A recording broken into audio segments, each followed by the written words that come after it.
Hey guys, it is Melissa and welcome back to my channel. If you're new here, my name is Melissa Ellen. I do true crime videos. I did put up a video a couple days ago. I talked about Eddie and Missy Cremins, who were murdered by their mother, Alice Cremins. Now the thing was, it was very salacious. She was the 1960s Casey Anthony. She did go to jail, but like for 5 minutes. It's a really twisted one. So make sure you guys check that out. I will link it for you down below. Today, I want to tell you guys the story of Rachel Barber. She was murdered in 1999. Now, here's the deal. I feel like there's this trend with these solved cases you guys are sending to me. We didn't plan this trend, but we're finding this trend. And these people, when we cover these cases, we always think it's the most person that comes to top of mind. The husband, the boyfriend, the mom, all these people that are like, they're the number one suspect.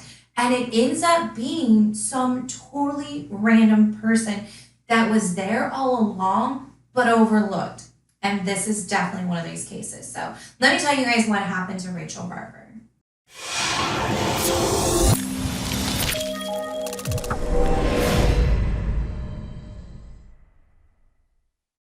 This case takes place in Melbourne, Australia.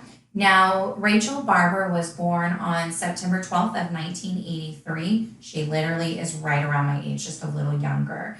It really makes you think when I see these birth dates and I think how much of an entire life I've lived and how much of a life she didn't get to live. It really puts it in perspective. That's a lot of years of life and enjoyment that she did not have. So she was born in 1983. Her dad is Michael and her mom is Elizabeth. She does have two younger sisters, so she's the oldest of three daughters. That Ashley and Heather are her siblings. And her parents considered her to be a role model leader for her little sisters. She was a very bright girl, very gifted in her talent, and she was a dancer.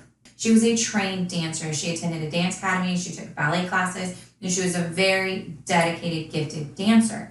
So right before she disappeared at the age of 15 in January of 1999, so the prior September when the school year started, she had actually went to her parents and explained that she really wanted to take her dance serious. And they already knew this about her. Their whole family is all gifted. They say this in everything you read about them.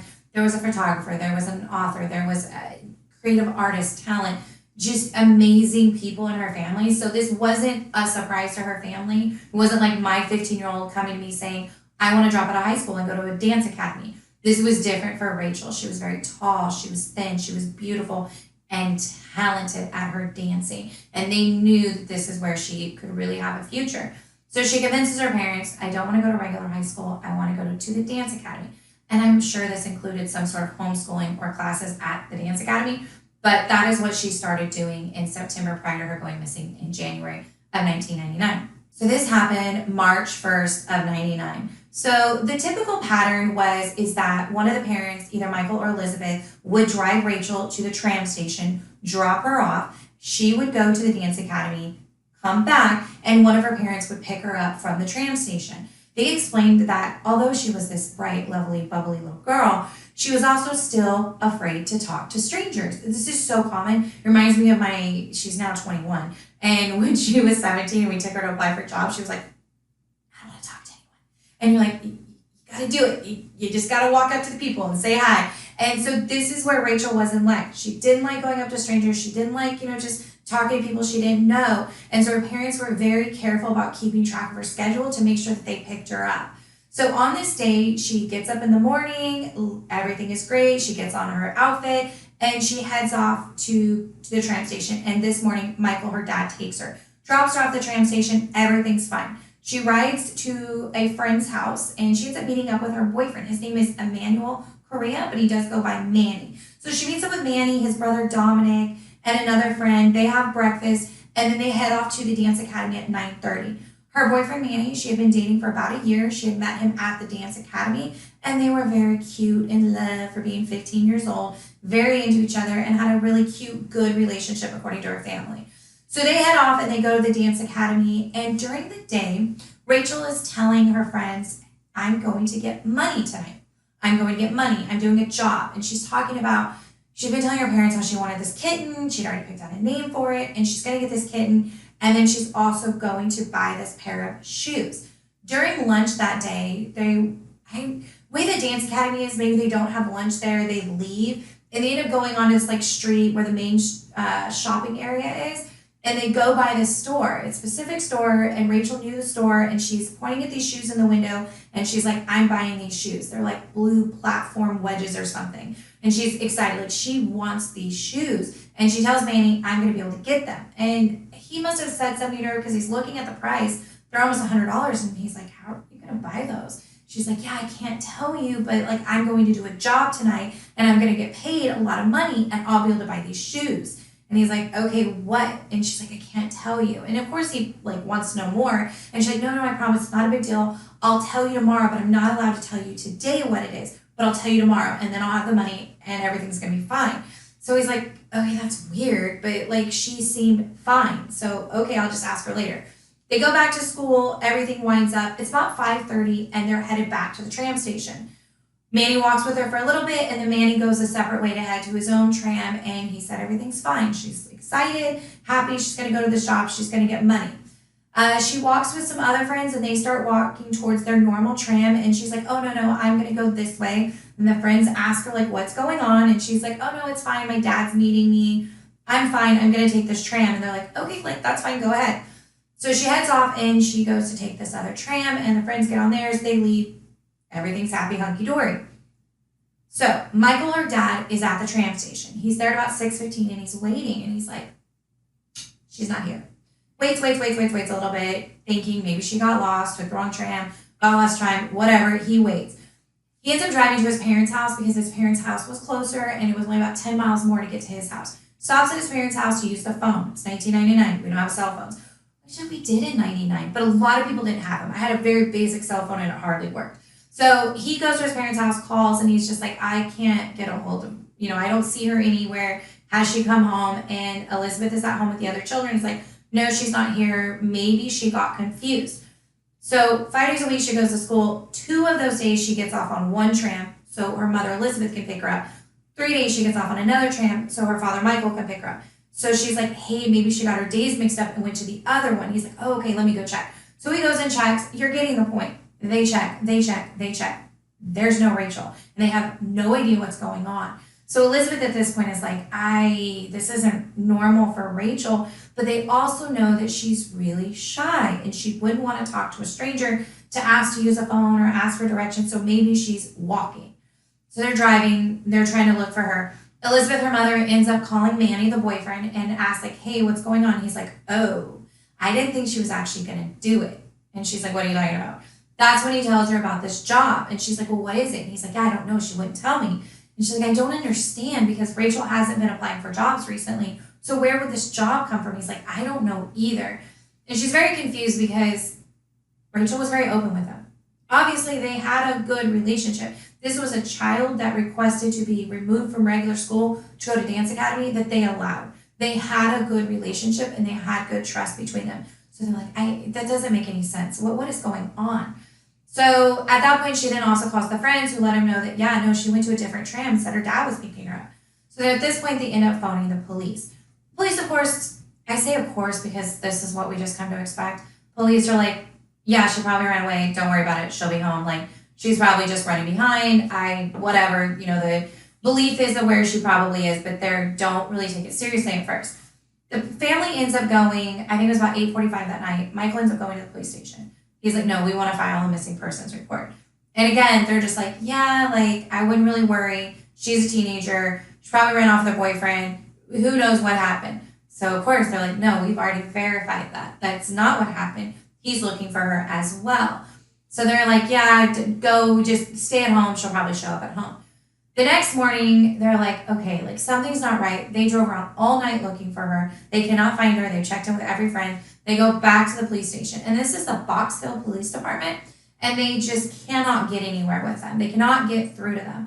Throughout this whole case, they end up telling him a couple things. First, they tell him that like, oh, she just ran away. Then they're like, oh, she probably got pregnant. And they're like, what? Like, where did you even come up with that idea? And they're like, no, she didn't.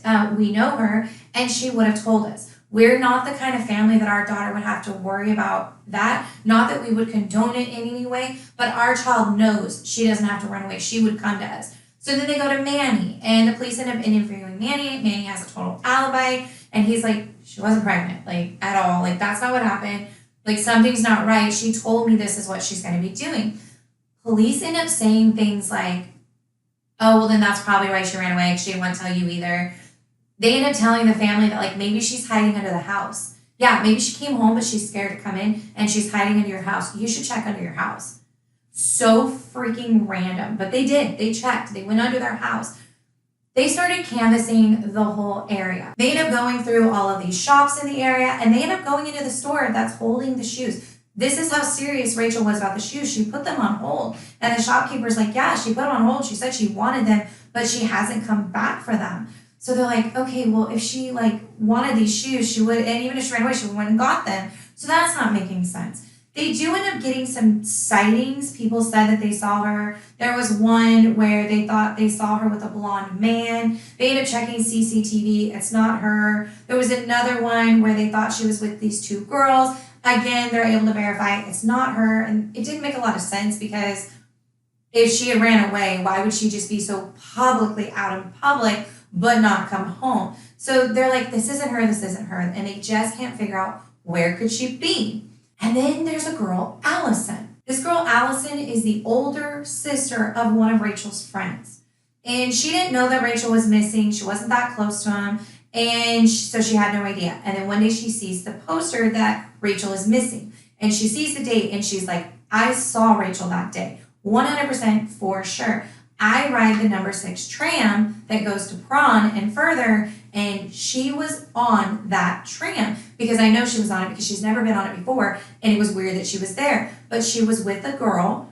She described her as a plain-looking girl, and they were having a good time. They were talking about dance. They were talking about Manny. They were talking about the kitten. Like, they were carrying on, having a great time as if absolutely nothing to worry about. So she didn't really think anything of it, but she remembered for sure what date she saw her. So they end up taking this to police, and she ends up making a sketch. Now, they put together this sketch of this girl, and the family looks at it, and they're just like, something's familiar, but I don't know who that is. But something about her is familiar. I can't think of who that could be. So at this time, they had also been in talks. The communities came together for them. The community's putting up these flyers. The community's printing them for them. The community is doing everything they can to try to help. And one of the community members had referred them to a detective. Now, this detective couldn't get involved in the actual case, but he was able to give some helpful information. A little bit of rant about the police department. So they were dealing with the Box Hill Police Department. And when they felt like they weren't getting any answers, they went to the Richmond Police Department. And they're thinking this was all part of the Victoria Police Department, so they thought they could go to any office, it didn't matter. But the Richmond Police Department advised them they couldn't help them because they had originally filed the missing report with the Box Hill Police Department, so they had to work with the Box Hill Police Department. So this detective is like, I can't really get involved, but I'll give you some ideas to help you out. One of the things he wanted them to do was to make a list. Make a list of everyone you can think of in her life. Everyone she's had interaction with. And they made this list, and once they knew that it was a female that they're dealing with, that they saw her on the tram with a girl, they wanted to go down this list. And they're going down this list, and they're just looking through it. And there's a girl on there that stands out. I think it's like the 3rd list they put together. Caroline Reed Robinson. And now, this girl wasn't really on their radar in any way, shape, or form. In fact, the only reason she ended up on the list is that a couple days after Rachel went missing, she had phoned the family. A normal phone call sounded just like many other phone calls they had had, just checking to see how the family was and to express concern over what had happened with Rachel. And the family literally only remembered Caroline because of that phone call. Now, here's the history on who is Caroline. Caroline and her family used to be neighbors with the Barber family. So the Robinson family and the Barber family lived next door to each other in the early 90s. The Barbers and the Robinsons had 3 daughters. Now, Caroline was the oldest, and Rachel was the oldest, but Caroline was 5 years older than Rachel. So while they bonded, Caroline really could only bond with Rachel because these other sisters are like 6 years and 4 years younger than Rachel, so they're just too much of an age difference. And Caroline ended up being a babysitter for the children because Rachel was younger at the time. So there was a connection there. Later on, Caroline had even contacted Rachel at some point and offered to take photos of her, modeling photos for some sort of project. And then at another time, Caroline had phoned the family home and asked them for the birth dates of all of their daughters. She said it was a project she was working on. The family didn't think anything of it, but the family had moved away. The Barber family moved away from the Robertson family quite a bit before this. So it wasn't weird to still have a connection, but it was a time where they still weren't hanging out anymore. Caroline had a plan, okay? On that day that she called and got the birth date, it was later proven in court that she contacted the Hall of Records and got a copy of Rachel's birth certificate. See where we're going with this? She was obsessed. She was obsessed with Rachel.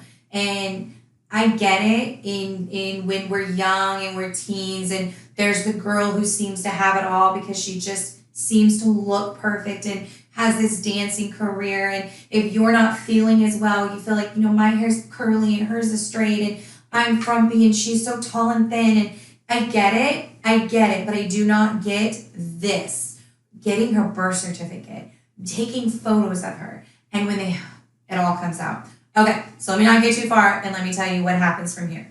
At the same time, police are getting the phone records. When I tell you that Rachel's family did everything they could to try and solve this case on their own, they did. They had already contacted the phone company themselves, but they were only allowed to get copies of the outbound calls because if you own the phone, you only own what you dial out. They couldn't get a copy of the incoming records for privacy.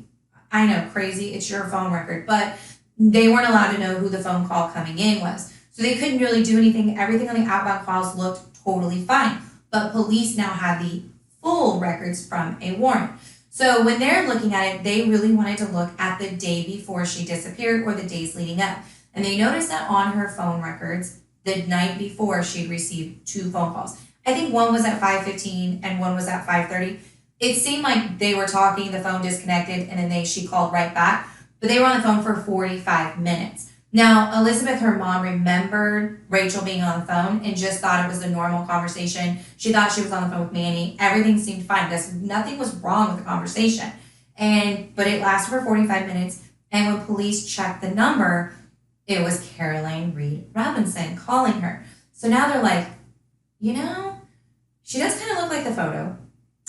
She's calling her the night before. We need to go talk to her. So this is like the worst part because Rachel's family is feeling relieved. Like, oh, could this be? Could she just run away? Could she be with her? Like, oh, everything's going to be fine. They go to Caroline's apartment. She doesn't answer. They go to Caroline's work and they find out that she's been calling out sick. She called out sick starting on March 1st, the day that Rachel disappeared. She called out sick, then came into work the next day, then leaves early, then doesn't come the next day, then came back, then took a day off. Supposedly she has this flu. So the cops are like, okay, we're going to go try and find her. We need to talk to her. So they go to her apartment. She's not answering. They go in the morning. She's not answering. They go in the afternoon. She's not answering. Finally, the police are like, we have to get into this apartment because what if Rachel is being held inside this apartment? So they're able to get a key or get the door open in some way, and they get into the apartment. Once they get in there, they notice it's messy. There's half-packed boxes, half-eaten pizza, liquor bottles. There's all these things all over the apartment. And they're like, okay, but they don't see Rachel. They get a little bit further, and they actually find Caroline on the ground. Now I'm going to tell you this part. It has absolutely nothing to do with the case. Caroline did have epilepsy and was suffering from some problems from it, and she had suffered a seizure. So police getting there did help save her, and it had nothing to do with the case. But she's out cold. So they get her up, they get her to the hospital. They get her to the hospital, she gets treatment, she wakes up. They're like, okay, we got to talk to her. We got to ask her, where's Rachel? What's going on? And she literally tells them, I buried her. She's dead. She ends up explaining, kind of saying she doesn't remember, kind of piecing it together. However it comes about, they also find in her apartment literally a premeditated exact explanation of what she was going to do in order to get Rachel to her house. It is explained in the letter. She tells, take the tram, don't tell anyone, not even your parents, keep it a secret. We're doing a private study, ethics, all of these weird terminology. She had convinced Rachel that she was going to do this study thing, but that she wasn't allowed to tell anyone because it would affect the results. But once she had done it, then she could tell everyone. So that's why it had to be a super secret. And she was going to pay her $100 for this. So that's how she convinced Rachel, because Rachel trusted her. Never in a million years did she think anything was going to happen. The worst that was going to happen is she was going to get in trouble for not telling her parents up front, but she was going to make the $100, and her parents, because they are loving, understanding parents, she knew. That's why they knew that she wouldn't be lying about being pregnant or running away, because she knew she could tell her parents. She could tell them what she did. And so she thought she was fine. So she convinces her to take the tram. She ends up meeting her at the tram, rides it with her. They go back to her apartment. They enjoy pizza. I heard two different things. One was that either she was going to try to drug the pizza or she did drug the pizza, but that's not how she died. She ended up putting an electrical cord around her neck. She had her like lay down. It's just a whole menagerie of fuckery. I mean, honestly, she just totally tricked her and then gets this electrical cord around her neck and strangles her. And then she hides her in her bedroom closet for 2 days. She then uses, they call it a remover. This is in Australia, so I'm thinking like a moving van, a moving person, but they call it a removalist. So she ends up on that day when they check her phone records that she's contacting a coworker. She apparently lent this coworker a sum of money. I believe it was about $300 to $400. She lent this coworker some money and she's like, I need the money back. I need the money back. I have to get a removalist to come and move furniture from me. Yep, you get where we're going with this. She took Rachel, wrapped her in blankets like she was a statue, wrapped her in blankets, and then put her into a duffel bag. The duffel bag was also written on the list, totally premeditated. So she puts her into this duffel bag, calls the removalist, has him load her into her truck. She doesn't have a license or a car, so I guess she couldn't do this on her own. And they then take this statue all the way out to her father's family farm. It's called a hobby farm, and I'm just so curious. I meant to Google that. Hobby farm. I don't know what that means. Is that a phrase? A hobby farm? I don't know. So I just thought it was like a family farm. So she takes it out there, and then she takes the duffel bag out to a tree where they had buried their family dog with a cross that says Lucy, and she digs a shallow grave, and she puts Rachel in there and leaves her. And then she went back to her apartment and started, I don't know what the plan was. She started to dye her hair, but it was green and it was all over the place. And I'm assuming that's when she suffered the seizure, because when police got there, there was like used box dye, and dye was all weirdly in her hair. And it just seemed like something was going on. Like it stopped mid in her plan. And yeah, so they take Caroline in and they arrest her for the murder of Rachel. Just two little random witness statements that were included. Caroline's father found out she was feeling ill and had actually went by her apartment to check on her. And he noted that while he was there checking on her, that she specifically had locked her bedroom door. It was locked and she kept it locked the entire time he was there. There was also some neighbors from the family farm that said that they had seen Rachel carrying the duffel bag to the tree. Like, it's not like there was any doubt that it was her, but there were people that started coming forward. I'm going to make sure I link down below. There's actually the entire judge's summation of the case, and it was online. I found it. I was able to read through everything. So I will make sure I link that down below, because that has literally everything you could ever need about this case is included in that. I also wanted to include it. I mentioned how the Box Hill Police Department did not treat this case with the amount of urgency or necessity as they needed to.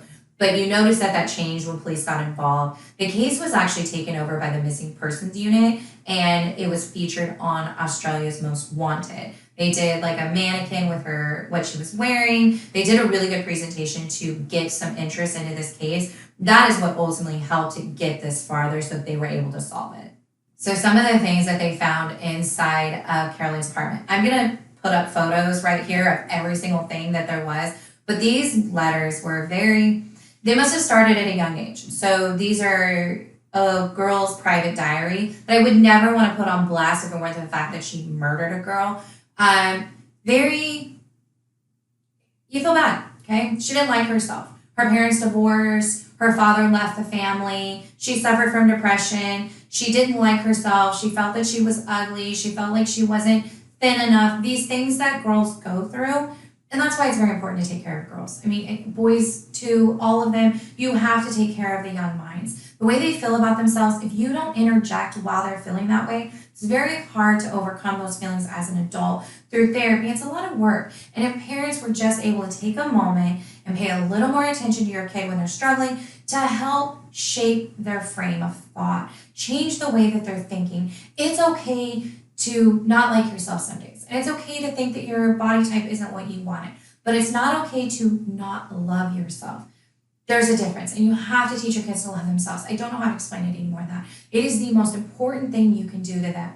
Giving them money will get them nowhere. If you give them self-love, they can conquer the world. They'll make their own money. They will find anything they want. You have to make sure they love themselves and value themselves. It was very obviously that Caroline didn't. The things that she wrote about herself, the names that she called herself were horrible. And it obviously led to the feeling of being completely inferior to Rachel. And Rachel was just another great girl. There was nothing wrong that Rachel did to cause this. So this was so obviously planned out. One of the lists that she had a plan to change her name, get plastic surgery, move away. Like, she had a plan, and it seemed like she wanted to be Rachel. She had even made herself the president of the I Hate Caroline Club. It's sad, but it's not. But it is. Whatever. If it wasn't for the fact that she murdered someone, that's sad. Because we don't want anyone to ever feel that way. But that is what was going on with her. And apparently, somehow, in these thoughts, she was going to fix her life by killing Rachel. I almost forgot this. So remember I said Caroline wanted to change her name? She even had a name she had picked out. And she wanted to name herself Jim Saffel. Okay, that's fine. Saffel is Elizabeth, Rachel's mom's maiden name. Just eerie. She was charged March 13th or March 15th. My notes are a little fuzzy. She was charged for the murder of Rachel. Her attorney said that she had literally no memory of what happened, but that she knew that two men helped her bury the body.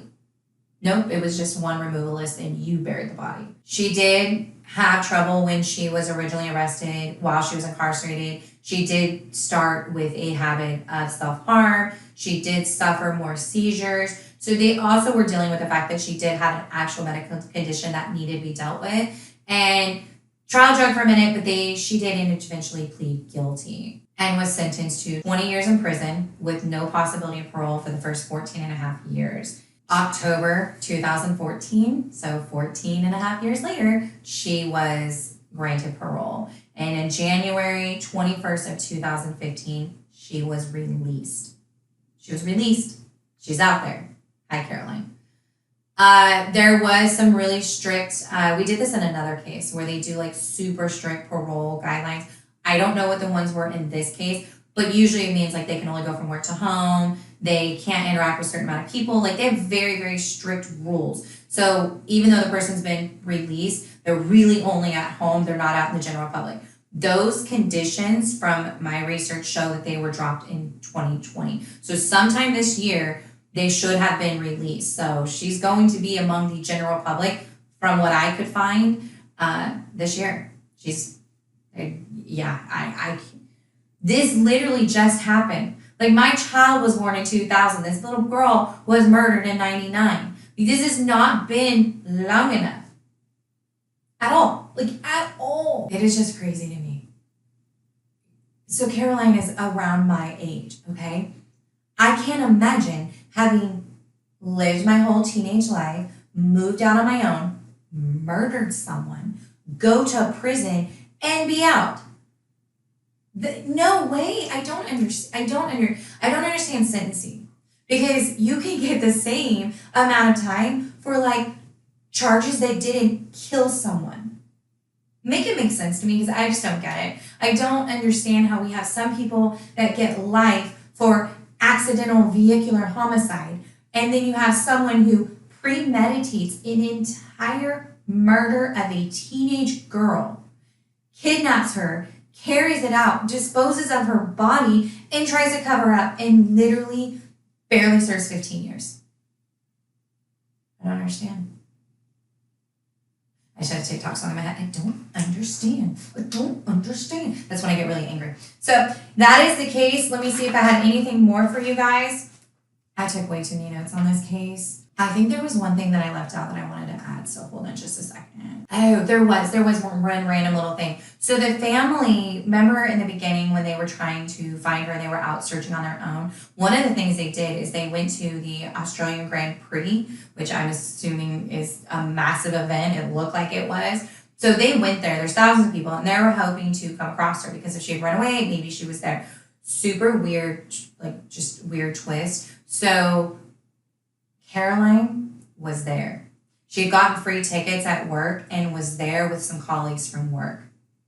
Yeah, she was there among the crowd. So they're there looking for her daughter and never knew that the killer was literally there hanging out. Things like that just make my skin crawl. Yep, that's what I have for you guys on this one. Tell me that was not like literally so twisted. I cannot. It just makes you want to take your kids and be like, nope, no friends for you. Don't talk to neighbors. Don't talk to anyone. You stay here with me.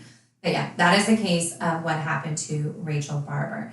I'm taking suggestions from you guys. I think the next case I'm going to cover will be a missing or unsolved. Thank you guys for giving me a break and doing some solved cases. I just need to remember that we're doing this for a reason and that cases do get solved. One of the cases that will continue to inspire me to do what I'm doing is going to be the case of Alyssa Turney and what her sister Sarah did. I was seriously impressed. I watched Kendall Ray cover the case. That's why I didn't do it. I felt like she did an amazing job. Maybe I'll cover it in the future because you're right. We do need more people covering the same cases, even if it's already been heard.